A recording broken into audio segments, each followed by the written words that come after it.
fell within budget. We can make amendments to those. The second page is the major and local streets.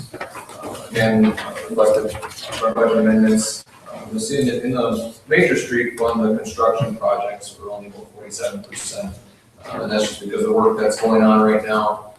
We've got a lot of work that we will be probably begin invoiced or say pay applications for that will hit this line item. It's just reflective of what's been paid and posted so far. And a local street fell within budget. Next page is our equipment fund, water and sewer funds. All those funds, there's nothing significant to report in any of those funds. And the last page, the library fund only has a negative period fund balance. They had some work done down there. They had some professional services that they are budgeting fund balance for. So again, the expenditures are posted, but when we actually use fund balance, we don't post any revenue. It's not physical revenue. So you're seeing a negative there, but they are in fact within their budget expenditures. The Civic Center, you'll see, went over their expenditure budget. They had some items, significant purchases after they amended their budget for the year. They are a proprietary fund, business-like entity, so it's not going to be non-binding or anything like that because they went over the budget, so it's no big issue. And they were aware of that. Cemetery fund, nothing significant to report there. The smaller funds are all within budget. And second report is the cash balances. No report. All cash balances are healthy. I think it's significant to report as far as the balances go. And I can answer any questions related to those three reports right now. Commissioners, any questions, comments for Mr. Lynn? Will we require any further amendments to the budget, or is the one that we did sufficient for where we're at? No further amendments, and we actually can't anymore. Once we get beyond our fiscal year, we can, but we didn't go over any of our amended budget, so we're okay. All right, do I have a motion to receive and place on file? I'll make that motion. Second. Motion by Commissioner Semo, second by Commissioner Tower, to receive and place on file one statement of revenue and expenditures and two monthly cash report. Any further discussion, concerns? All those in favor, aye. Aye. Opposed? Motion carries. Item E, approval of a monthly check register report. So with this packet, I included a more detailed register report. Kind of gives a breakdown a little bit more what each check is for. And it's kind of like something we're looking for. If there's something different, we can certainly explore some different options. If there's any questions on the check register report, I can answer them now. Sorry, Rick, you go first. Well, go ahead, Dave. I like this version much better. That's all. That's all I was going to say. All right. I don't want to nitpick everything, but it saves me from having to ask questions for you to explain everything. I appreciate that. No problem. Like you said, we're not wasting paper because it's all electronic. So. All right, no other questions? No motion? I'll make a motion to approve the monthly check register report and encourage Paul to continue using the new format. Second. Motion by Commissioner Semo, second by Commissioner Sin, to approve the monthly check register report. Any further discussion or concerns? Roll call. Semo? Yes. Sin? Yes. Power? Yes. Gayer? Yes. Corcoran? Yes. Item F, approval of the agenda. Are there any changes we need to be aware of? I'll make a motion, we approve the agenda as presented. Second. Motion by Commissioner Semo, second by Commissioner Kayer, to approve the agenda as presented. Any further discussion, concerns? All those in favor, aye. Aye. Opposed? Motion carries. Item G, citizens wishing to address the commission items that are on the agenda. 3-minute limit, please. Please be respectful of time. This is the point where citizens can give their input to the commission on items that are on the agenda, which will help us make an informed decision. Thank you. Thank you. John Ledberg, 218 North Lowell. I'd like to speak on 2 items on the agenda tonight.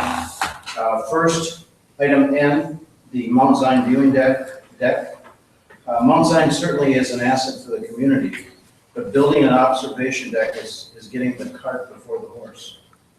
Do we have a plan to alert travelers of the beautiful vista that is up there? And then how do we get tourists traveling on US 2 to stop? Then once they do, if you've traveled that road to the top of Mount Zion recently, it's in desperate need of repair. And the condition it's in today would probably cause many travelers not to make the trip. So spending the money on a deck should be part of an overall plan, but it shouldn't be the first action step. Thank you. The second item I'd like to discuss is item K, the ATV on designated streets. We realize you plan to pass this ordinance tonight. So let's make it safe so that we have the right people using the streets safely. We would recommend that you add the following ordinances to this. 1, all operators must be 16 years of age and have a valid driver's license. 2, operators will carry liability insurance. 3, machines will have working headlights and taillights. And 4, machines will have a proper noise reducing muffler. Thank you. Thank you. Any other members of the audience that wish to address the commission items that are on the agenda?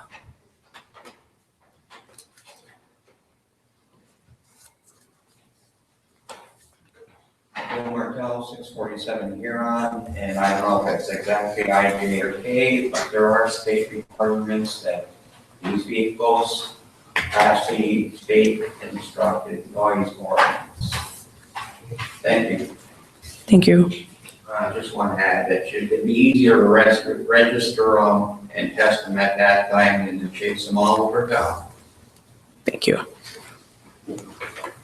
Anybody else?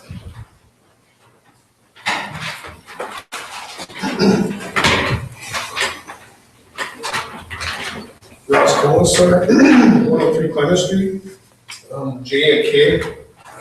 I'd recommend that there be no time restrictions because none of the other communities surrounding us have any.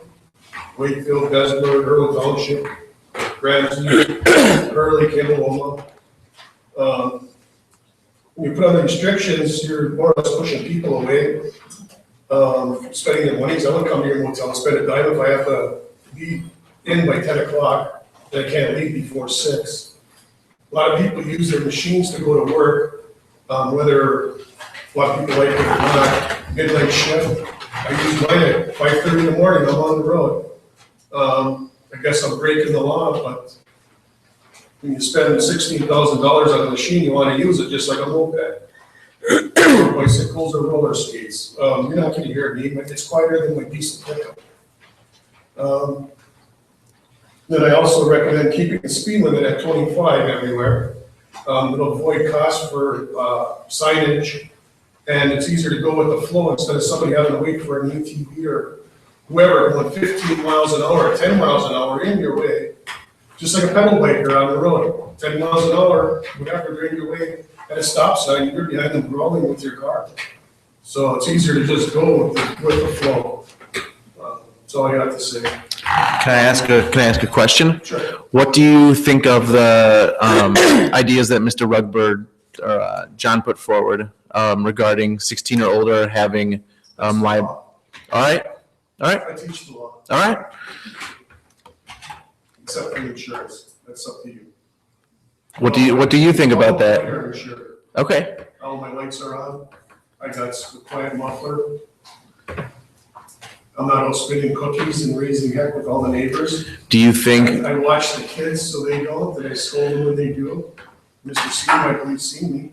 Do you think an appropriate or a rider who would use those riding riding on the roads properly would be able to follow those regulations. Is that asking If too? they're 16, it's the same as a car. Sure, but I mean, is that asking too much of them to have the liability insurance and whatnot if we ask them, if we offer It's that? Michigan law. I don't see how the city can make you have it. All right. All right, I just want to know. I don't claim to know all that much about it. I don't know. And then the other thing I asked for, a little help with the snowmobile club last time we were here.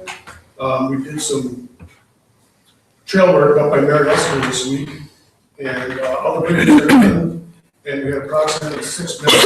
Wait for American Legion to step up and give us a big hand. Actually, hauling gravel by the bucket loads, filling washouts, because they need help. We need help to get the trails done, so we get some money here. Thank you. Thank you. Anybody else?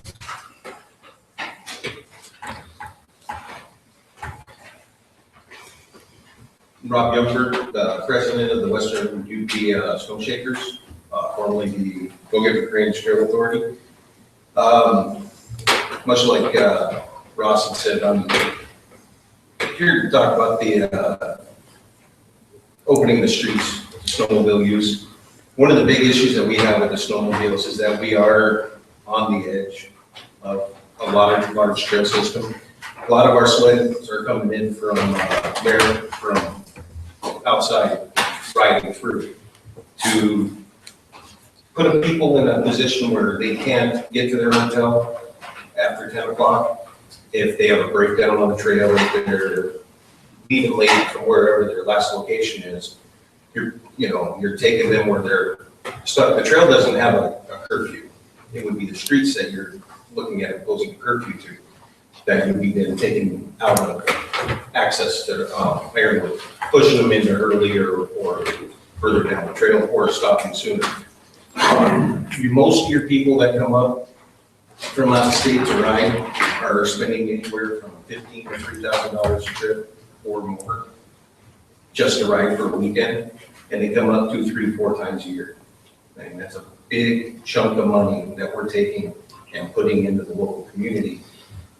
Granted, these people are riding outside of our community, but they're parking their vehicles here, their tow vehicles, they're eating here, stopping here, staying the night.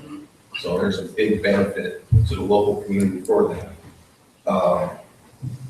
Again, people do use their vehicles for commuting. I use mine for commuting during the winter time. During the summertime, I use my ATV for commuting. It's better on gas than my pickup truck. My machines are quiet. My machines are all insured. Most of your newer stuff, and anything that carries a loan on it is going to require insurance. So when you're seeing the side-by-sides and the newer equipment on the roads, I'm pretty sure they're insured. So one thing that, like Ross had said, the club's going through some changes, and we are looking at some financial backing that we're going to be needing here to get into some driving, hiring some drivers and stuff. So we're going to be looking towards the city for some help with that as well. Okay. Do you have any suggestions on how we can protect residents from the excess noise levels that we've all heard it, right? Yes, and I know last year was a really bad year. We had early snow, and we had more snow than some of the outlying areas, Minnesota, stuff like that, where they didn't get the amount of snow that they're used to getting, which forced a lot of their mountain riders to come into our area looking for places to ride. Off-trail riders have louder exhausts and souped up machines and large paddles, and they tear the trails up, and they are excessively loud. We're not putting into effect, I don't think, enough patrols on noise ordinances. There is a state law on how loud they can be. We have, as far as my understanding is there is a machine to test them, and we're not utilizing it if we're not ticketing these people for it. I just, we see the need for taking care of the snowmobilers, especially And we pretty much always done everything that you guys have asked us to, and I think we'll continue to do that. But, you know, we also have to address the needs of our residents, and I sure would like to find some way to take care of them better. There are grants that are available for law enforcement to provide them with extra funding for patrols, for machines, for riding on the trails. Parking an officer on the side street in his car isn't gonna stop the guy that blows the stop sign with his loud exhaust that knows he's looking at a couple $100 ticket. He's gonna be gone before that officer can make it to the next street. Right. You need an officer on the sled to be able to track these people down. You need to have officers out patrolling specifically for that. Yeah, and it's almost one of those, there's almost no solution, it almost seems to me sometimes, because public safety doesn't have the wherewithal to chase snowmobilers all over Kingdom But they have grants available that they can apply for that will help fund that. Well, we should look into that. Thanks. That's all I have. Thank you. Those grants are available, but they're negligible. They've cut that funding substantially over the last few years. We still do get that money, but it's not nearly what it used to be. You know, the county only has one recreational officer for the entire county. What is he gonna do? I mean, it is what it is. We have one, that's what it pays for. All right, we are still on item G. Any other citizens wish to address the commission on items that are on the agenda?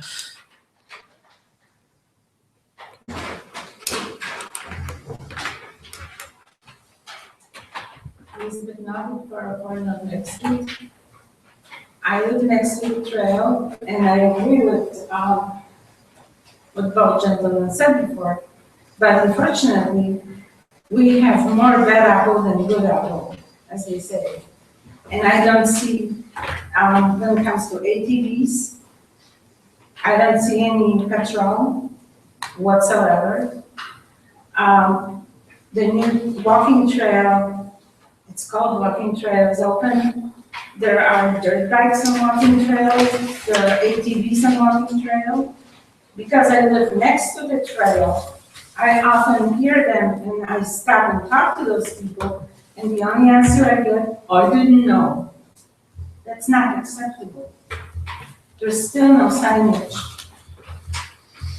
on the trail. When it comes to noise, I'm sorry, but from what I understand, last meeting, there was a recommendation to look into our neighbors, what their ordinances are. Somewhere I read that in Berlin, when you're close to residents, you're supposed to slow down. The trail that goes through downtown, all the way to Laxmore, is going through the residential area, and 25 miles an hour is too excessive. Also, our streets are narrow. If you're on the street, you're probably even closer than 150 feet. So the speed limit 25. I don't understand the reason behind, oh, we're going to spend money on signage. Signage should be everywhere, especially to protect the city residents from those young people who don't care. I don't blame them, they're young. They have no imagination what they're doing to other people. They don't care. There are kids that are way under 16, riding on the trail like maniacs. And we have to suffer because I cannot open my window to enjoy summer because of the noise. I'm not against ATVs or snowmobilers. I'm concerned with the snowmobilers being on all the streets because we know how high our snowbanks are in the city. My insurance does not protect me. I have to pay extra money if I want to be protected against accident with ATV or snowmobile. Why? Why do I have to fork up some money? Okay. And those kids that are under 16, they're not going to carry insurance. They're not going to have headlights or stoplights, nothing. Thank you. Thank you. I'd like to make a comment on what Mrs. Movick just said. People riding on the new trail and claiming that they didn't know that they weren't allowed there, touches on something I think that we need as a community to start addressing, which is the idea that, well, if it doesn't say you can ride there, you probably can't ride there. There's sort of a culture of, we can go almost anywhere we want to. We can ride anywhere. We've always been allowed. We always went anywhere we wanted to. And I'm not against ATVing, and I think they should be allowed to go in designated areas, but designated is the key word. And if someone's riding on the new trail, signs or not, they need to realize that it's simply not allowed. And the culture of riding anywhere you want to is just wrong, and we really need to start working against that. That's my feeling about that topic. Thank you, Rick. Well, item G, anybody else wish to comment on items that are on the agenda? Yeah, Dave Ferguson, 306 Geneva Street. And my concern is on the new paved trail. I was on it a couple times with rollerblades.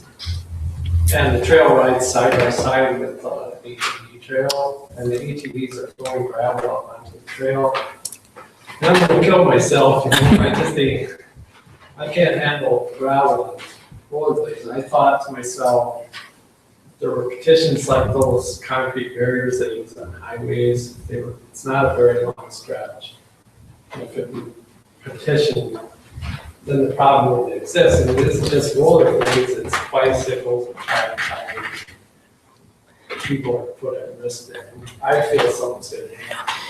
And the other concern of mine is the insurance thing. I mean, I called Mackey Insurance and they told me, because of Michigan no-fault insurance laws, that if that 13-year-old runs out in front of me, and he's not supposed to be there, but that's gonna happen because I see him all the time on the roads. And if he runs out in front of me, she said, I could be held liable. So what the hell, I don't want to pay, like Elizabeth said, I can't afford collision insurance. I can afford liability, and that's all I should have to afford. That's all that was always enough all of my life. I can't afford a new vehicle. I think that puts poor people, not even poor, just even middle class people in this community at a disadvantage. And it's just a big concern, and I don't know that liability, that if they carry that, not everyone's gonna carry that. I don't know if that's a solution. Those are my concerns. Thanks for hearing. Thank you for bringing that up. I know that this new trail is going to be a living, breathing, animal we're going to have to tack on a regular basis. I know some of us are already met to address, the signage. Some signs are on their way. The city does have the capacity to get the gravel off the trails on a periodic basis. And like Rick said too, it's a matter of educating some of our folks and, just a matter of taking as many steps as we can. But thank you for your input. Item G. Okay, let's move to item H. This is citizens wishing to address the commission on items that are not on the agenda. 3-minute limit, please, and please be respectful. Best practice would be if you have concerns with management or services, then visit the offices first, and then come to the commission where we can address the problem and not necessarily the person. So these are items that are not on the agenda.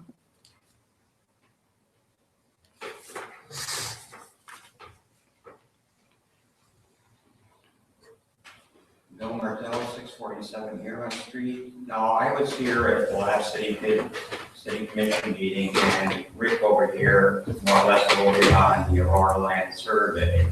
And I was wondering why, about 3 meetings before that, he had a conflict of interest. So I was wondering if you could address that. Thank you. Okay.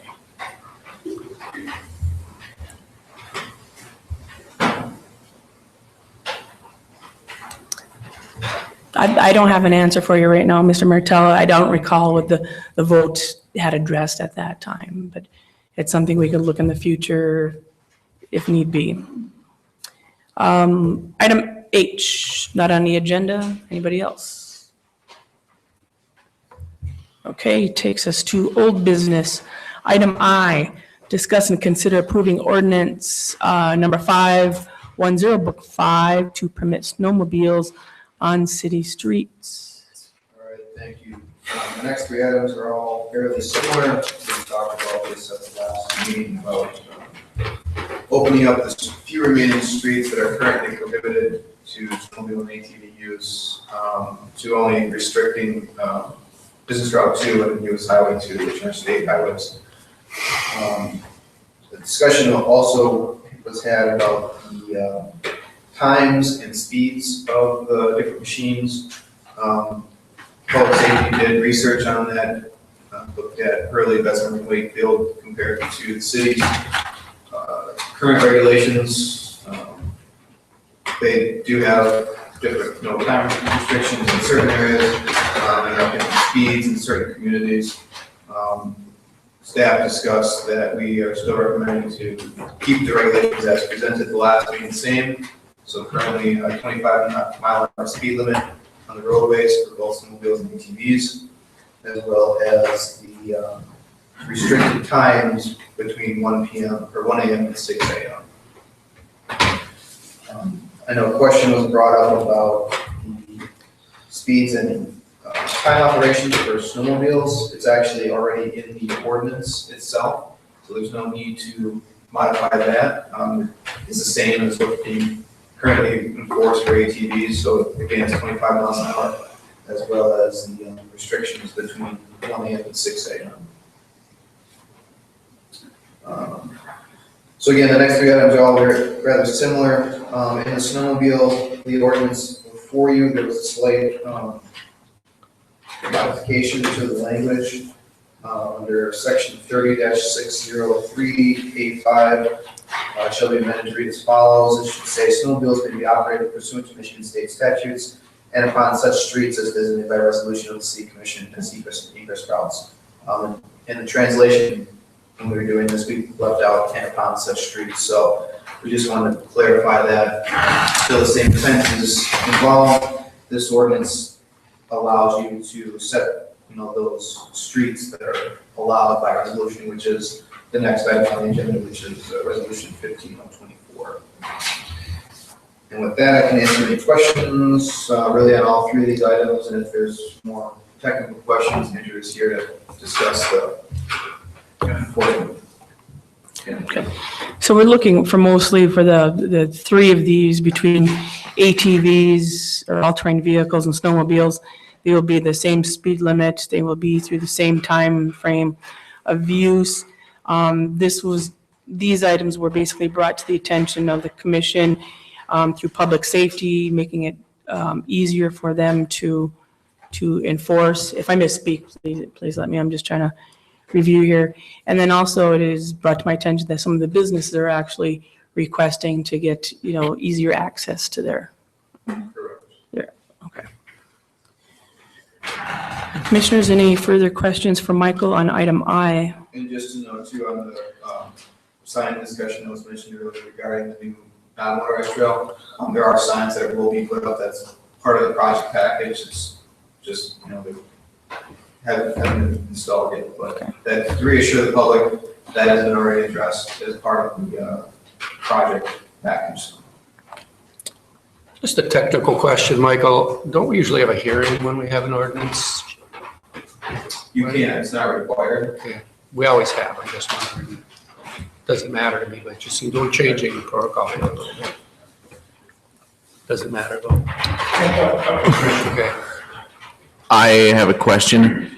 Can we have any sort of adjustment on the fine for not following within our regulations so that the punishment is not unjust, but makes it so that you wouldn't want to break it? And I realize that you shouldn't want to break because I just want to make it a very harsh punishment. I would look at Andrew to answer any questions on fines. citations. I think the ordinance addresses that with the seizure of the vehicle after a second offense for 5 days, and I believe they can lose their machinery after a third offense. That's for our ATV ordinance. Yes. I don't know that we have a penalty section in our snowmobile ordinance at I all. would have to check to see if they mirror it. But I believe the offenses are adequate, I believe. Yeah, the penalties in the ATV ordinance are pretty stringent and well thought out, and I think they're very good. I don't think we have a penalty section for snowmobiles, pretty sure. So that might be something we want to look at another meeting. The other thing, and this is what really concerns me, is that, and I realize that we want to open it up for business and all of that, but I think that now that we're opening them up on the streets, it's sort of, it's not martial law, I don't even know what the right word is, but is that we don't have to enforce these things anymore. It's sort of, it takes a lot of weight off.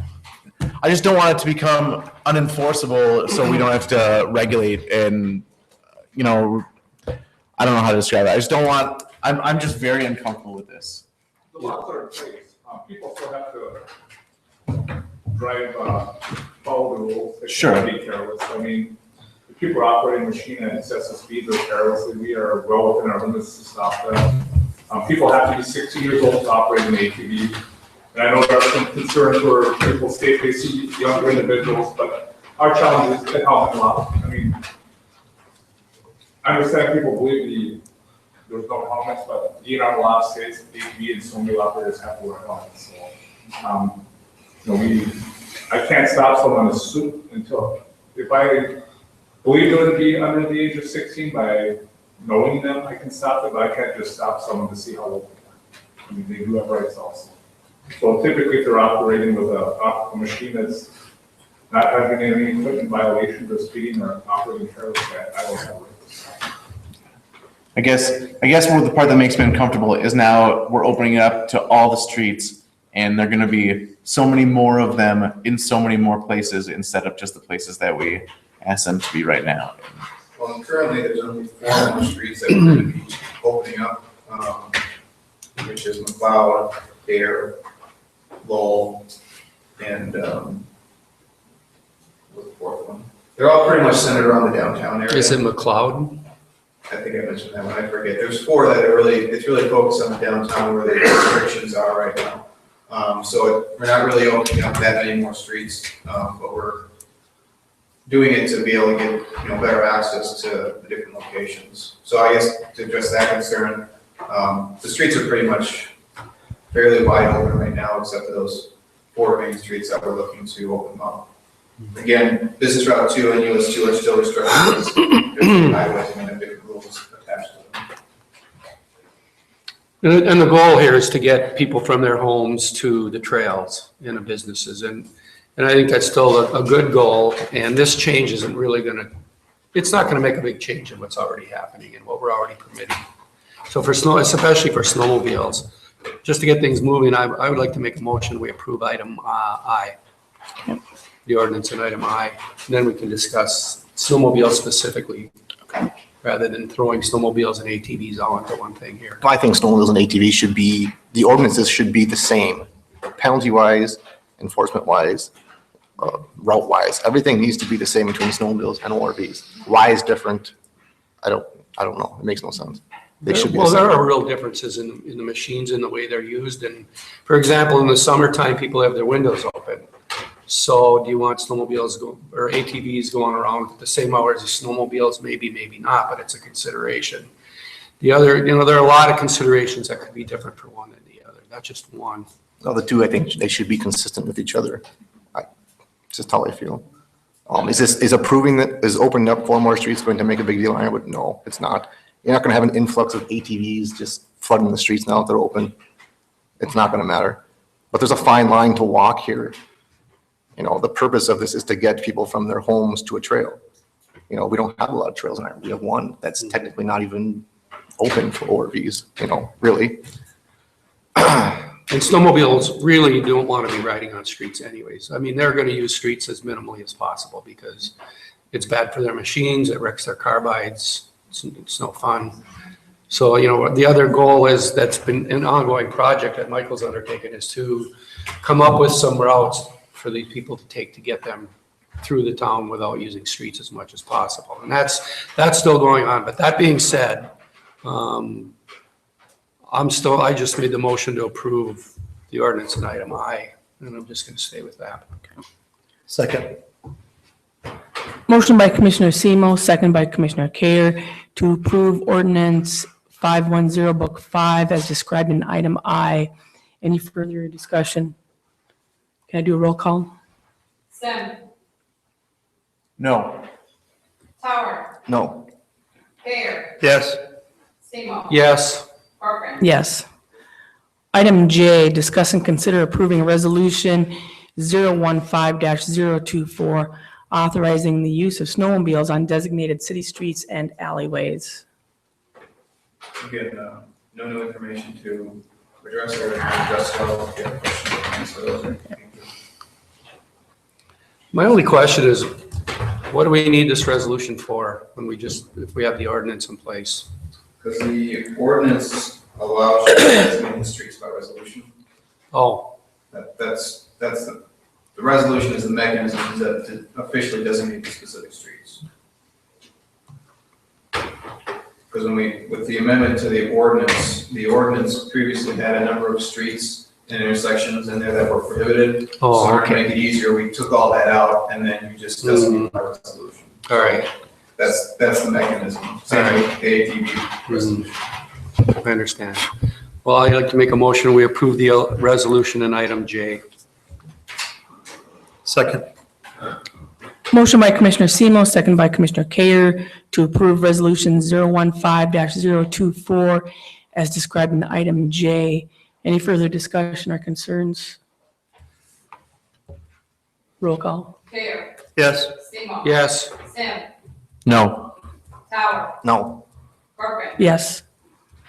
Item K, discuss and consider approving resolution 015-025, authorizing the use of all-terrain vehicles on designated city streets, speed and hours of use. I'll just say that I'm not opposed to opening any of these streets up, really. But the purpose should be to go from your house to a trail or a business. You know, why people want to drive around on roads and wreck their tires and stuff on ORVs is beyond me, truly.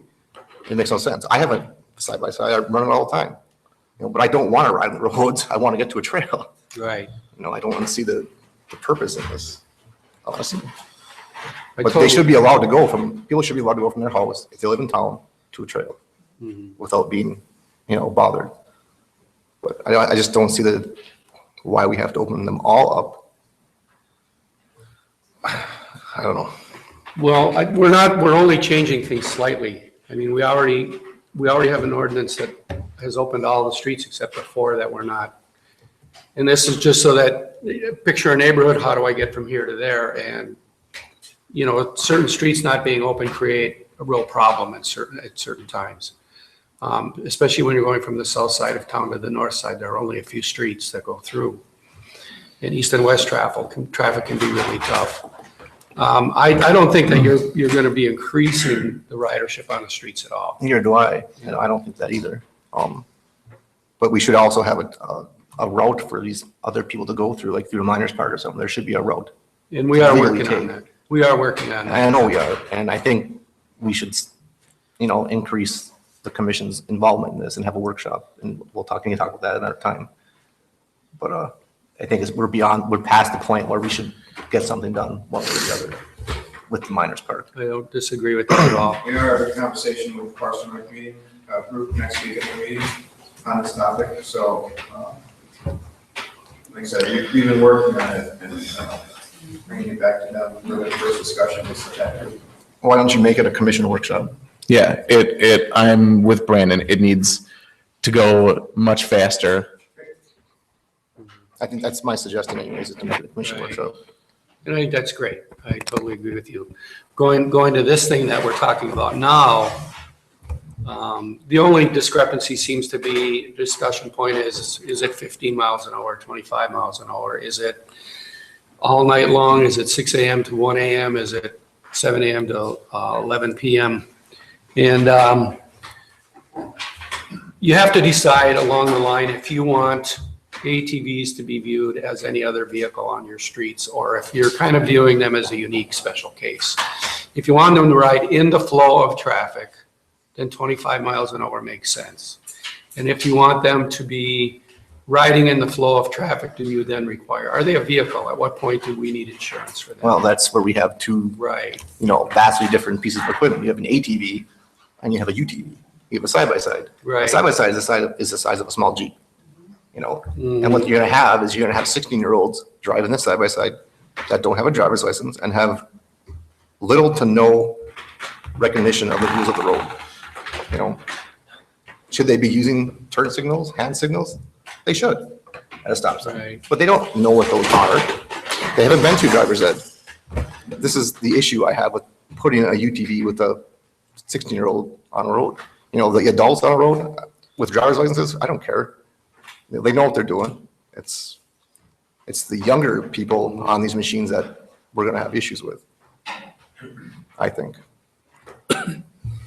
Is opening up 4 more roads going to bother Ironwood really? No, it's not. But I think Really. there will be issues, is my gut feeling. There's issues in Wakefield and Bessemer, they have their roads open. People complain all the time. I hear it. Now, I do believe the posted speed limit on Trail 2 is 15. Is that correct? Yes, I do have signs up posting that through Royan. And you guys know this, I'm a proponent of the 15 mile per hour thing. It's already been stated by a number of people that ATVs are not designed for riding on pavement. They're less safe. So it makes sense that the higher the speed, the less safe they are. And in my own mind, and I'm pretty sure our ordinance says that ATVs are supposed to ride to the far to the right as possible. And to me, that means that they're really not part of the traffic stream. They're to the side of the traffic stream. And I would suggest the 15 mile an hour speed limit for just that reason. If they're not a licensed insured vehicle, I don't even know if we can legally force them to get insurance. Pretty tricky business. It gets way beyond the scope of what we can do. Not sure about that. Somebody brought up to me after the meeting last week, when I said 50 miles an hour, they're like, well, then they're gonna be in the way. That's true. Except there's so little You can't get traffic around on them. the You can't get gibbets. around them on the cloud. You can't pass. There's no passing zone. You have to stay behind them if they're doing 50 miles an hour. I mean, almost uniformly, there's always room to go around them. And I prefer the concept that they don't go with the flow of traffic, but are more or less a special case, more like a bicycle than a car. I know bicycles can ride with the traffic, but in reality, mostly they ride on the sides and mostly cars pass them. And I see an ATV as being a similar thing. That's my concept, and whatever we vote, I'm okay with, but that's just how I see it. I guess if Andrew, if you're willing to comment, 25 miles an hour, do you feel is safer than 15 from a public safety standpoint? I hate to put you on the spot, we'll just, I would actually research that. okay. I just look at it from this, we would have to sign all of those ATVs 15. Mhm. So if we change, We currently have, I don't see an influx of ATVs on the roadways. I believe most of them do not want to be on the roadways, they're just using the roads to get to the trails or from the trail to a business. But, we do see them going 15 to 25 miles an hour. Do you recommend them going with the flow of traffic? At 25? I see it as they can safely operate at the speed of 25 with the flow of traffic. So we'd be fine with them going on McLeod Avenue right in the middle with all the cars rather than on the Well, they're side. still supposed to be to the far right. They're not just supposed to be falling behind with the vehicles. Vehicles will, for example, on Wall Street, the car where you can get your still on the roadway, one of the streets we'd be opening up. But we do have a high volume of ATV and UTV use there, and a lot of times people coming from a hotel at overlay that to restricted area.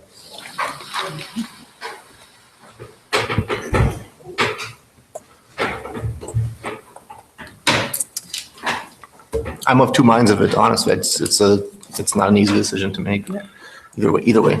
Well, I guess we had talked too earlier about keeping the speeds of the snowmobiles and the ATVs the same and hours the same. So, for me, the resolution as it is presented works. I don't know if there's any other discussion we want to have or if we're ready to vote. I would like to make a motion to follow the way item K is presented. Okay. Ordinance 015-025. With the 6 a.m. to 1 a.m. and 25 miles an hour speed limit. Can you put a repeal, can you put an end date, like a trial run perhaps? Where you could test it out in a year and see how things are going? It's a resolution. We can change it anytime we want. You can bring it back anytime there was problems. If you want to change it, a resolution is fairly easy to bring back and change utilities. You just keep an eye on it, and if it's out of control or needs to be addressed, we can bring it back.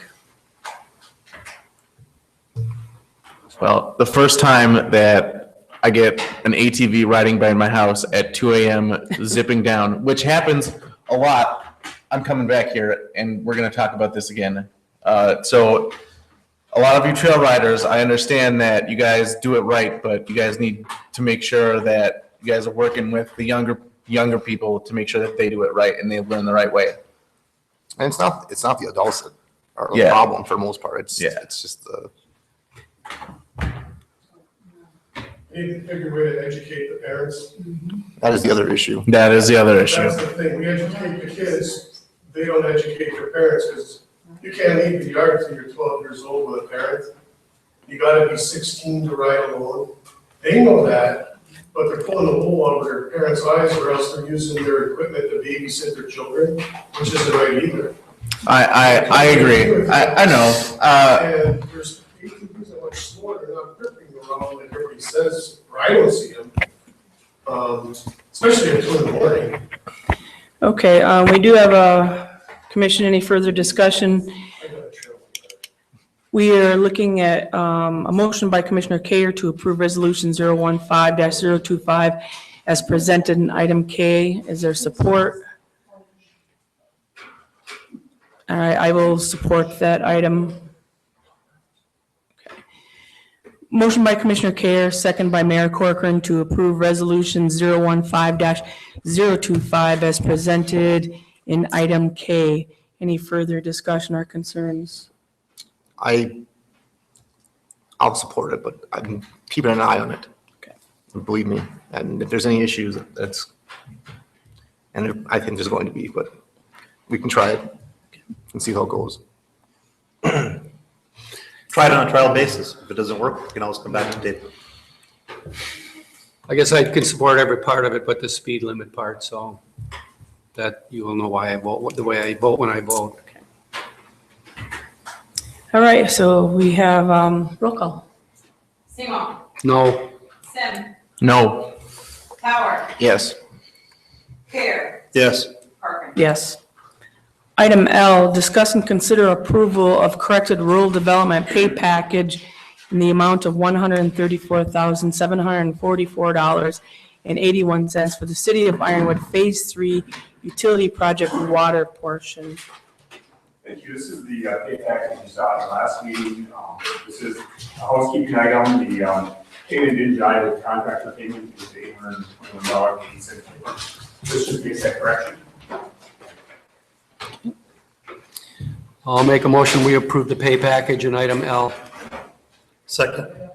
Motion by Commissioner Semo, second by Commissioner Kayer to approve the pay package as described in item L. Any further discussion, concerns? Roll call. Sim. Yes. Tower. Yes. Care. Yes. Seymour. Yes. Corcoran. Yes.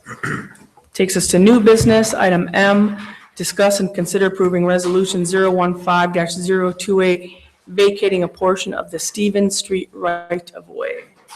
All right, thank you. Before you this evening, we have a request from the residents out, Robert and Lucille Davis, out at the end of Stevens Street. There is a map attached to it. Here we go. I'll give you a visual. The end of Stevens Street here, just south of Camilla Street, it dead ends. It dead ends into the Davis's property. And it's not used as a road per se, it really only is used by the Davises to access the area. And they own property on actually both sides of this right of way. So in essence, upon vacating it, it would then revert back to the Davises just to be part of their property. The resolution does maintain utility and easements, utility and access easements, and specifically we added to make sure that there's a snowplow turnaround access point there. The city crews does use that area to kind of turn around when they're doing snow plowing, so that will be maintained over this area.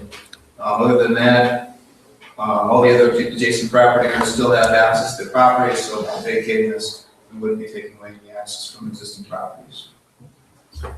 With that, I'll answer your questions you might have. Commissioners, any more questions for Michael? It is staff recommendation to Yes. do this. I'll make a motion, we approve the vacating the street described in item M, the right of way. Second. Motion by Commissioner Semo, second by Commissioner Kayer to approve Resolution 015-028 as described in item M. Any further discussion or concerns? Roll call. Tower, Yes. Care. Yes. Semo. Yes. Sim, Yes. Parker. Yes. Item N, discuss and consider approving funding for the Mount Zion viewing deck improvements. All right, thank you. Parks and Recreation Committee has been discussing improvements to Mount Zion.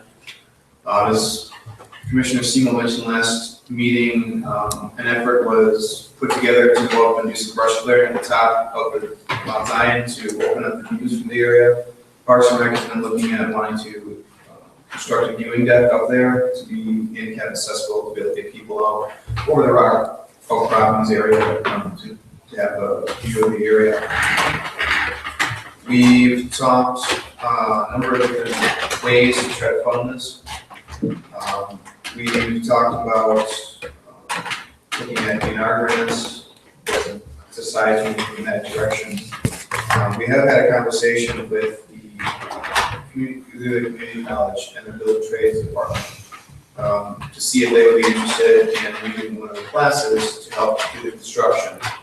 Preliminarily, they showed interest. We haven't had a final, yes or no answer from them, but they seem interested in that. So that's one way that we would help save on costs is by, using volunteer labor, but also the kids that are going through the class, get credit, get experience, whatever the teaching moment. With that, the college said one of their conditions would have been they want to see stamped drawings, so they want to see drawings from a registered architect or an engineer. We actually had a structural engineer in the community prepare plans, stamp and seal that, did provide that to the college. Again, we've got a preliminary answer that yes, they're interested, but meeting their requirements there. So the question becomes, how do we get the materials? Where do we find the funding for materials? Parks and Rec asked me to discuss going out looking for donations throughout the local community. But one of the questions was, they asked me to come back and talk with you to see if you were interested in putting money towards the purchase of the materials. Staff researched funding options within the city budget. We do have our timber sales, which Director Lynn verified that we have $2,500 remaining for timber sales. And typically, we use those timber sales to go towards park and recreation type projects, different grants that we apply for, local matches and so forth. So what we're asking for you tonight is to discuss this request by Parks and Rec. And if you do decide to fund a portion of this, we would recommend using the timber funds for that donation or using funds.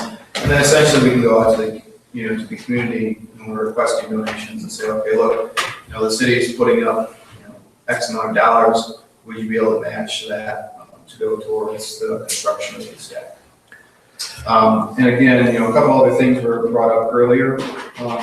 Wayfinding, signage, how do we tell people where Mount Zion is? Part of the comprehensive plan that we just adopted last year does have a project in there to do wayfinding, to come up with a wayfinding plan, wayfinding sign plan, and then put signs out there. One of the things that we're waiting on is we're waiting to go through the branding process so that we can have all consistent signs out there with the city brand out there. So that is part of the planning process, that we're going to have wayfinding signs throughout the community more than we do currently.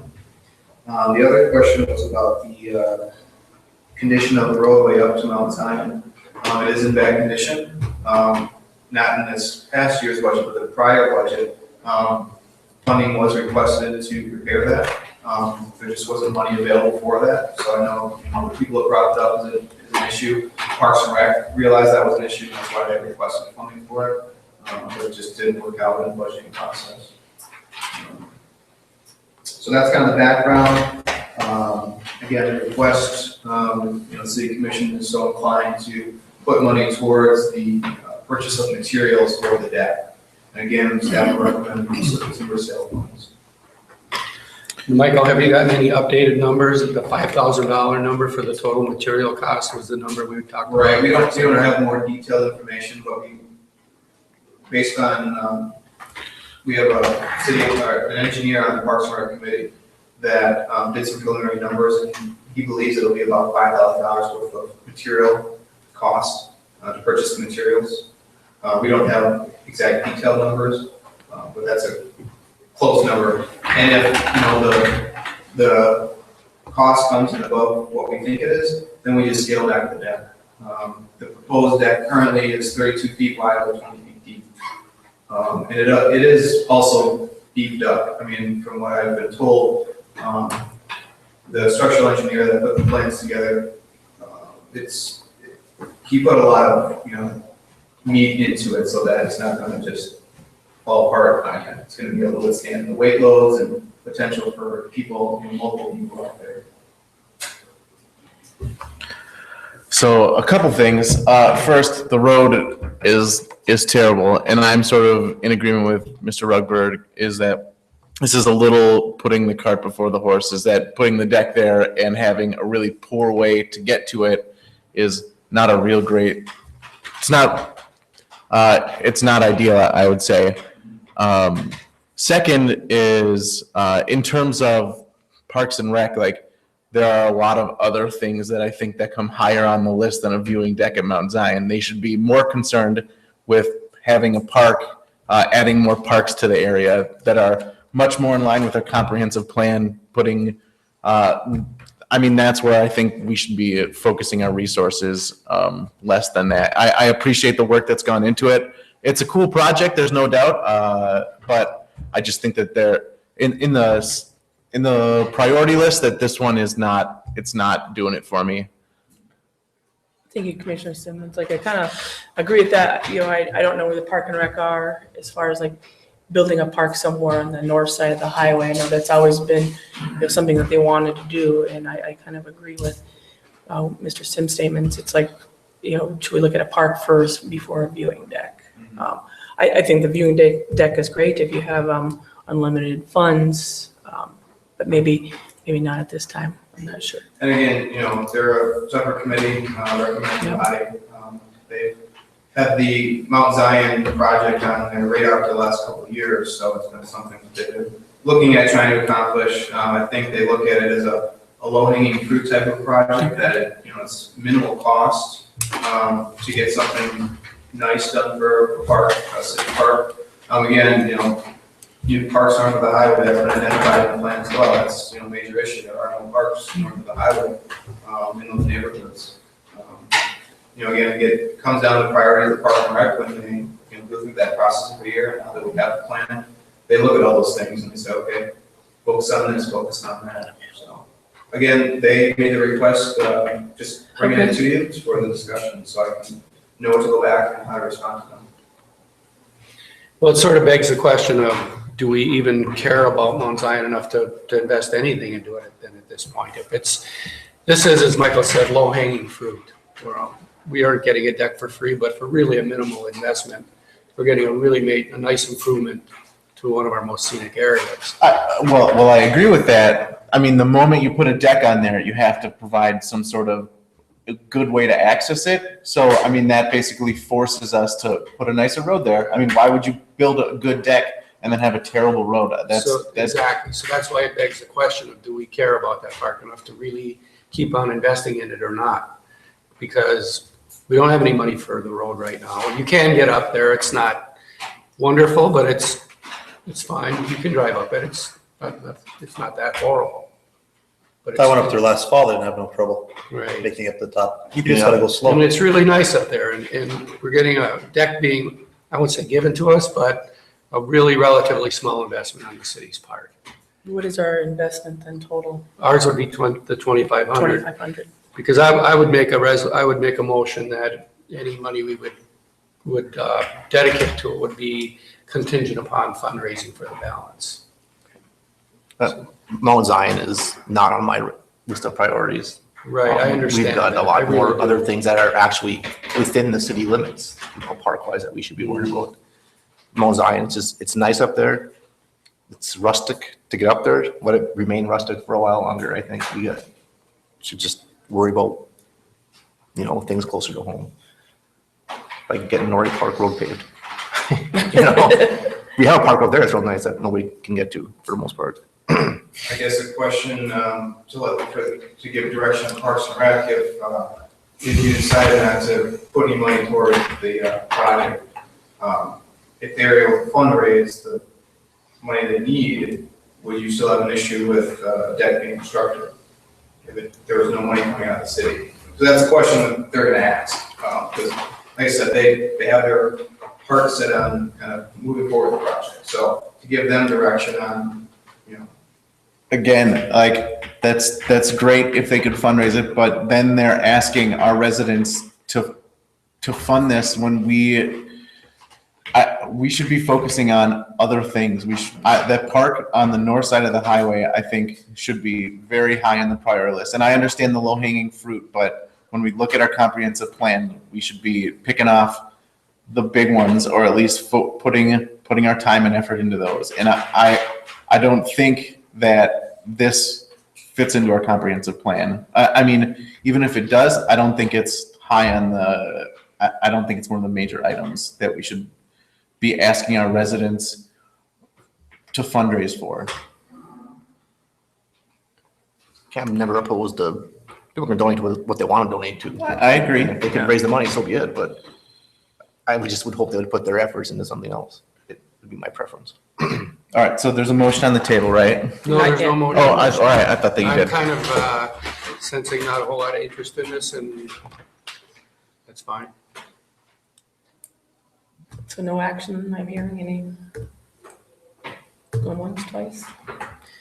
All right, no action. I will move forward with item O. Discuss and consider waiving the memorial, memorial building rental fee for the October 31st Ghouls Run race. This would be the third year of the Bulls Run. The director of Snap Fitness changed directors recently, but she would like to keep the run going for the community run and people in the area. Again, they've done very well over the last couple of years. The change that they're proposing here is instead of a midnight run, it'd be a 9 o'clock at night. Midnight is getting a little late for a lot of people, so they're going to switch it up a little bit. They're using more on building. We also have a couple roads that get closed down for the run during that period, and we get proper permits and approvals for that. I'll make a motion, we waive the fee described in item O. Second. Motion by Commissioner Semo, second by Commissioner Kayer to waive the rental fee as described in item O. Any further discussion or concerns? And do roll call? Hayer. Yes. Seymour. Yes. Sim. Yes. Power. Yes. Corcoran. Yes. Item P, discuss and consider wage increase for future city commissions. This was before you before. I have provided wages that other communities get. And I did go back and just see, because my records way back, the hardest I have back in what they paid the city commission was 1983, and you were paid the same thing. So I guess it has been quite a long time. And the increase we're looking at is, will we decide on just $5? It's your pleasure. Okay. You do a monthly, I've seen some of them do just a monthly, no meeting, or raise it by $5, you can do that too. Can we discuss a certain, But you cannot, it has to be for the next commission. It Right. can't be for you. It will take effect for the next commission. I'd like to make it retroactive for the last 6 years, if you don't mind.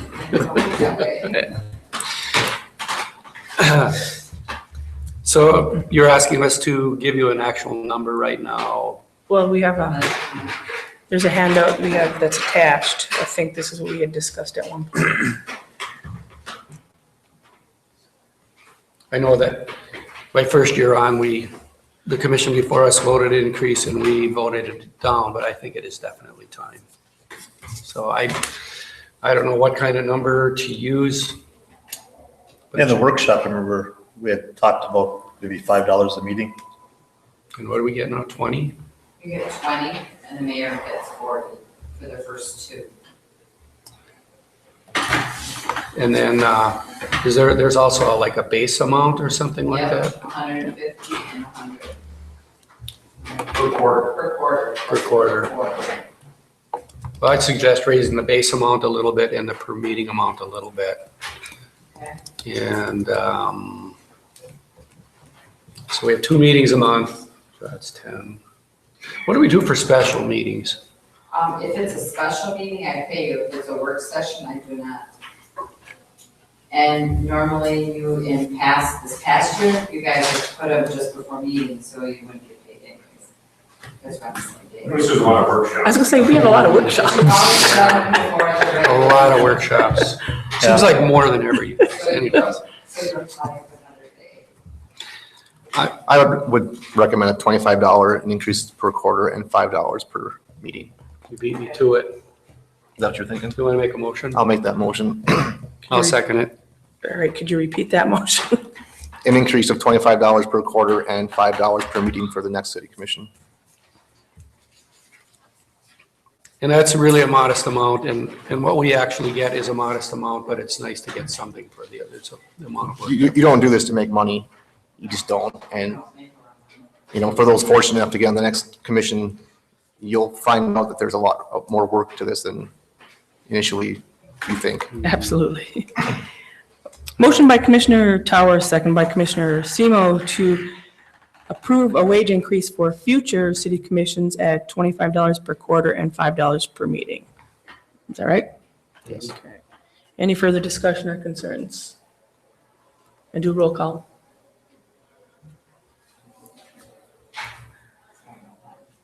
Simo? Yes. Sim? Yes. Power? Yes. Gare? Yes. Corcoran? Yes. Item Q, discuss and consider scheduling a public hearing for Monday, August 10th at 5:25 PM to hear comment on blight violation at 113 East Pewabic. I'll make a motion, we schedule that hearing. Second.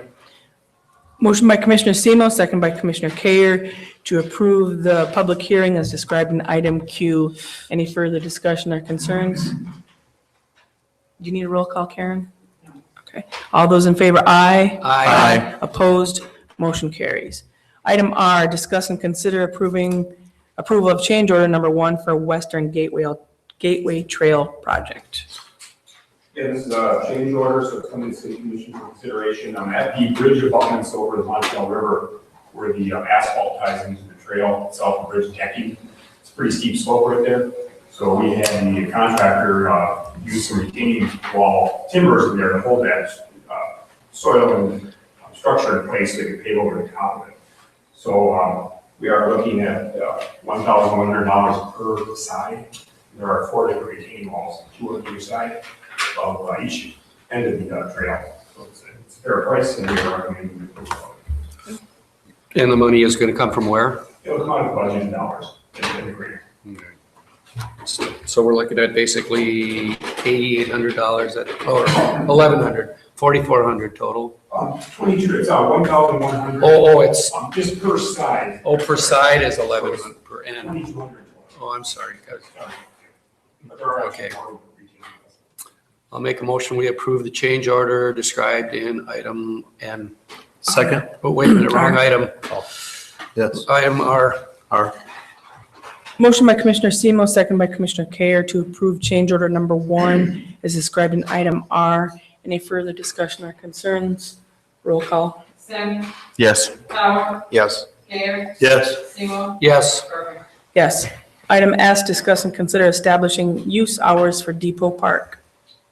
Yes, we wanted to have some discussion with the city commission on this. Obviously, Depot Park is well used, it's the crown jewel of our downtown area. It's great to see all the activity down there. Right now, there are no established hours. We get a little feedback from a few people that have contacted us. It's not the 10, 11 o'clock, it's the 2, 3, 4 in the morning type of thing that I think we're hearing from some people. So we wanted to see if the commission wanted to establish hours down there. We had a similar situation in Longyear Park a few years back where people were spending a lot of time there really late at night. And the hours there we had changed, we had restricted from 11 p.m. to 6 a.m. The park was closed at that time. So we did want to see if you were hearing some of the same comments we may be hearing on use of the park, if that was a concern, if you were willing or interested in seeing some hours established. I've heard some of the same concerns, and I personally would like to see 11 to 6 just have it mirror long year as well. And I don't know if this probably isn't the time to bring it up, but maybe some signs to address like skateboarding within the Depot Pavilion. There seems to be a lot of skateboarding and bike riding within the pavilion. And I don't know if it's something to take a look at is smoking receptacles, because there appears to be a lot of cigarette butts just all over the park. But that might be a later agenda item, but I would support 11 to 6. I'll make that motion. 11 to 6. Quiet time. Close. It would be for the entire park of the parking lot area, basically from Wall Street to Suffolk. The boundaries of the park, basically. And So, we right, would have to we make exemptions for special events, of course. If there was something going later than that, Festival Ironwood, Festival We'll Ironwood. probably have to take a look at, like, if you have rentals, somebody rents it for a wedding or what have you, that's. the Festival Iron would be a good example. They can just put in the request letter. Okay, I'm gonna change this motion if you guys don't mind. Okay. I'm gonna make a motion that we set the closed quiet time from 11 p.m. to 6 a.m., but give the city manager authority to modify that for special events. I'll second it.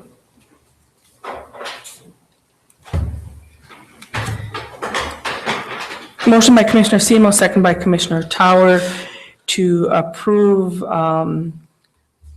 non-use hours or quiet time for the Depot Park to be 11 to 6, and that we give the city manager the authority over special events to establish the appropriate times. Sound all right? Any further discussion? All those in favor, aye. Aye. Opposed? Motion carries. Item T, mayor's appointments to the Downtown Ironwood Development Authority. At this time, I would like to not take any action on this item and bring it back to our next meeting.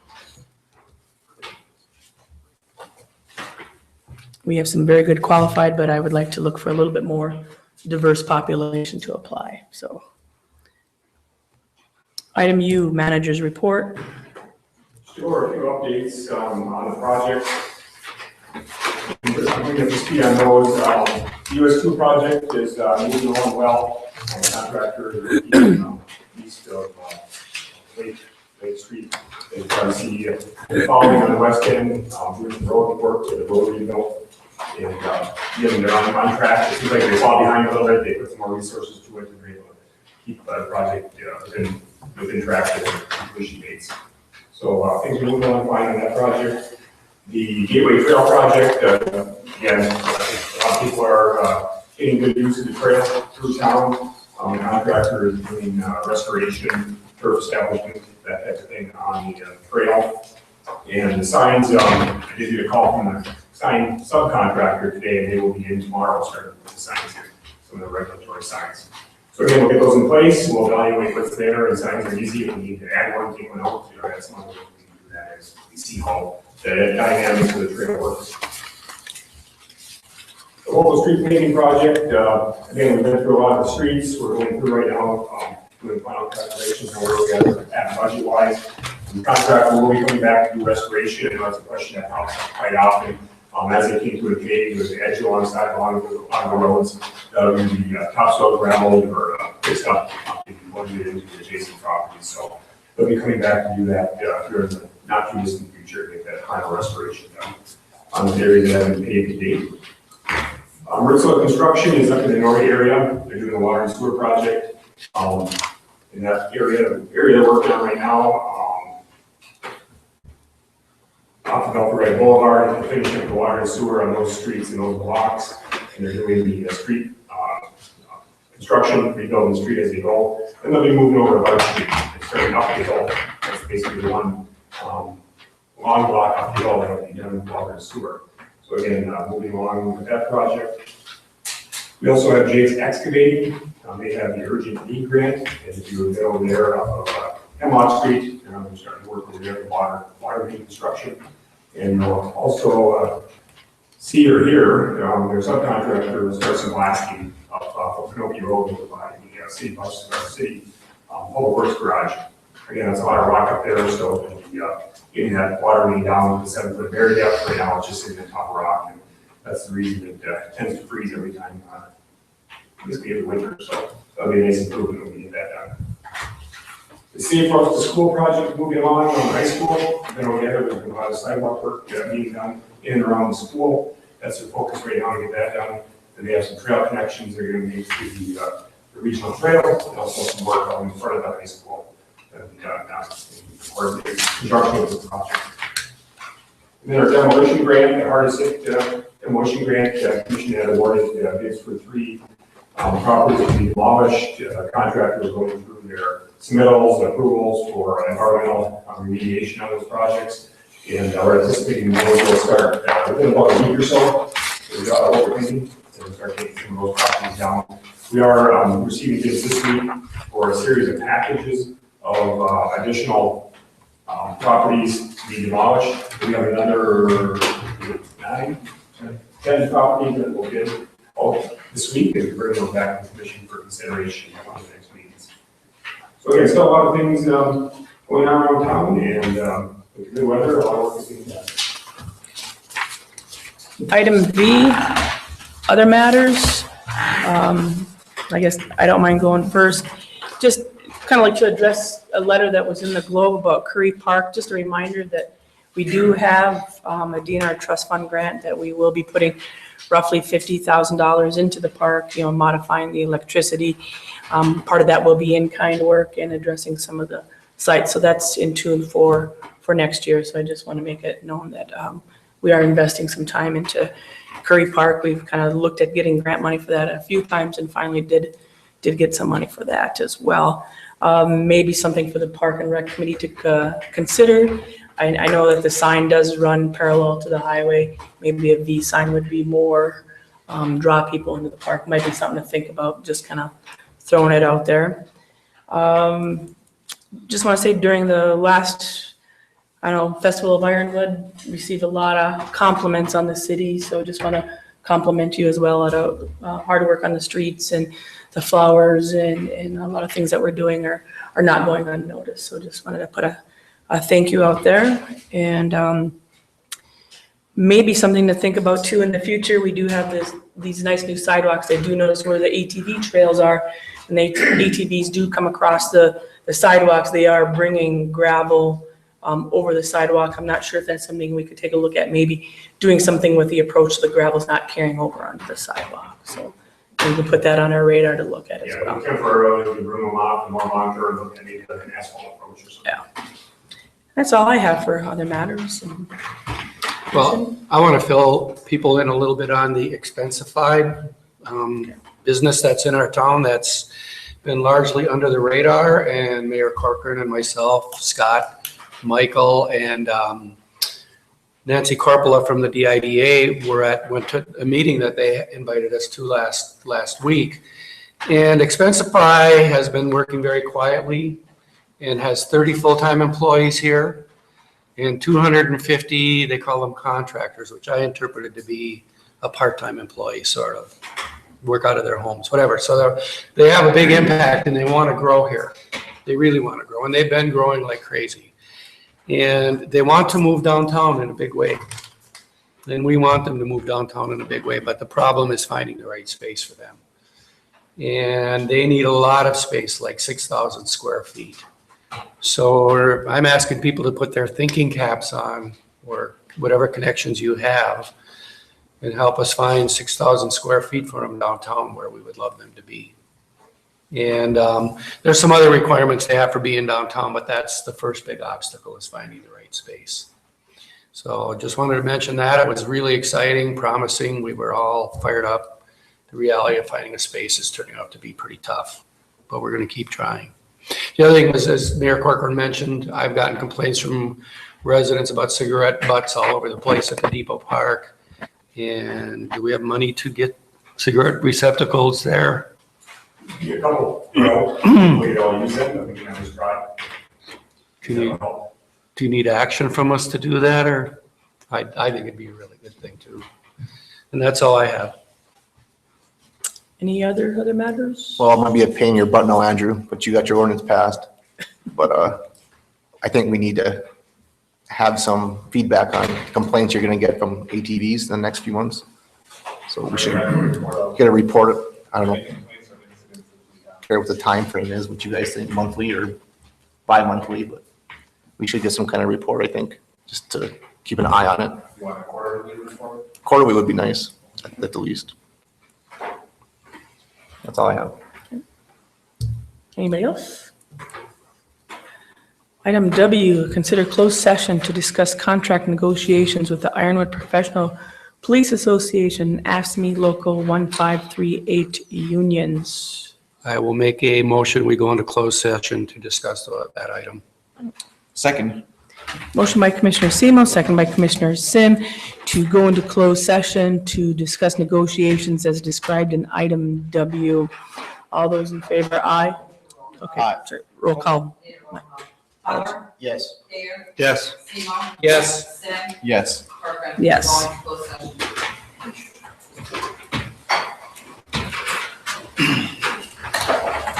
Bathroom break?